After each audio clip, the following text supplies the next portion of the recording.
Hey guys, and thanks for watching. Make sure to like and subscribe, and let's jump right in. So in this video, we're going to add a second player and a system to control him. We're going to do it in this traditional slime soccer way, so 2 players on 1 computer. First thing I'm going to do is make all the individual game objects into prefabs. This includes the goal, the ball spawn, even the game manager object. In order to create the player 2 goal, we just have to duplicate the player 1 goal and reposition it across the field. Then, just rename it P2 goal, and make sure you tag the trigger correctly as P2 goal, and then we'll prefab the P2 goal to make it save in the settings. And now if I push play and get it into that goal, there should be a difference, and whoops, the character has a push collider on the front but not on the back. So what I'm going to do is I'm going to copy the collider on the character, and then paste another one as new, and just move it over on the x-axis to the other side of the character. Now a little test, and once it catches, there we go.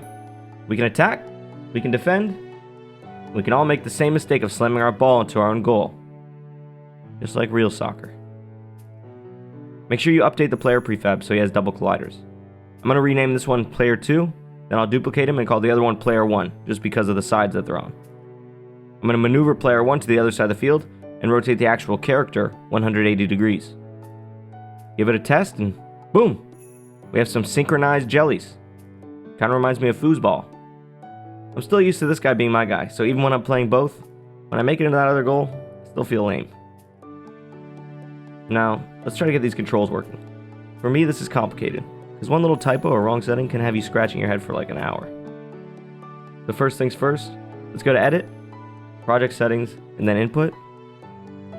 For organizational purposes, I'm going to turn this first horizontal into P1 horizontal, and then make the primary left and right keys A and D. I'll remove the left and right. Negative means that the value will be negative. Like on a normal graph, negative is left on the x-axis and right is positive. For P2, go to the next horizontal and change it to P2 horizontal. And what we want to do is use left for negative and right for positive.